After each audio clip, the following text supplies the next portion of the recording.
She said, "Yo, the way you're playing him," she was like, "you're giving him so much more life than he had." She was like, "It's great. You were doing great with it, but you're bringing a lot more life than Cecil would have had. But it's coming off amazing." I was like, "All right, cool."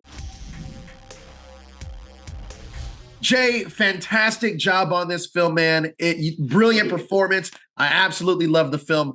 First question I have for you: what was it like working with Neil Bogart's family to tell this story? Oh man, I mean, basically, you're getting everything from the horses' mouths.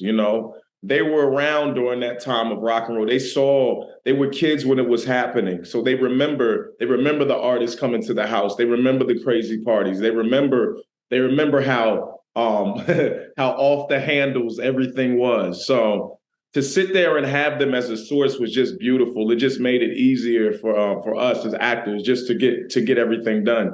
Because if there was something that was seen that we weren't doing, they'd be like, "Oh, well, such and such might have done this or whatever," and you'd be like, "Oh, okay, cool," and then you'll do another take and you'll add it, man. So it was beautiful having those folks right there, man. That was a crazy time in music, let me tell you. Now, Can you talk to me about the loyalty and friendship with Neil, even when they were at their lowest point? With Cecil Holmes, man. Cecil Holmes was literally the backbone of Casablanca Records, man.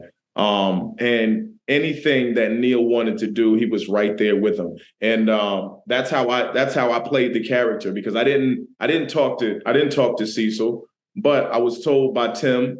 Tim said, no matter what Neil wanted to do, he said, Cecil always had my dad. He always had him in everything. And he was the buffer. He was the one that would speak the language. He would translate. He was the translator to what was supposed to be said. When Neil might not have been able to say, like, he was there. He was there as a facilitator. He was there to do that. So I played it off of that strength, just having this man's back in every situation. And being right there, even when it seems like there's no sunshine, there's nothing going to happen. So, yeah, that's Cecil Holmes right there. Right. Now, what was it about the story in Cecil Holmes that spoke to you as an actor? I don't have a big circle of friends, but the people that I do hold close to me, I hold them really close to me. You know what I mean? So when I was told about Cecil Holmes, at first, he wanted me to play Frankie Crocker. And then he moved my role up. But he said, I feel like you could definitely portray what Cecil was. And he's also coming from being a Christian man, which I am. I struggle, everybody does, but this is not just something that I'm wearing. This is like I live this. Cecil was a Christian man. He had good morals, good standing, and he was always the one in the situations who, he would watch what people would do, but he wouldn't really partake in all of the hardcore stuff.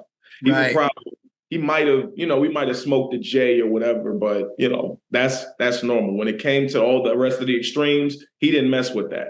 But he was the one person in the room that had to be sober so that everything could keep cycling and keep going. So they could keep spinning gold. Keep spinning gold. Yeah. Right. Now, what did you bring to your performance as Cecil Holmes that wasn't necessarily on the page? Excitement.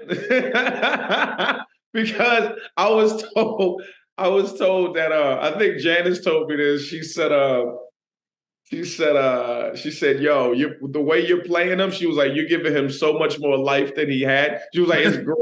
You were doing great with it, but you're bringing a lot more life than Cecil would have had, but it's coming off amazing." I was like, "All right, cool." So that's incredible. The energy, I brought the energy, which is cool. Now, what's one record everyone should have in their vinyl collection? A Lovely Day, Bill Withers. Oh yeah, you have to have that one in there, man. That's just, he was a genius. Ain't No Sunshine When She's Gone, of course, that's a classic. But that song just makes you feel good, and you always need a feel-good song, especially in the territory that we're approaching and territory that we are living in today's society, man. You always want to be reminded that there are good days. So absolutely, I think that one should be in everybody's catalog. I love it. Well, Jay, look, fantastic performance, amazing film. Thank you so much for your time. I truly appreciate it. Thank you, my brother.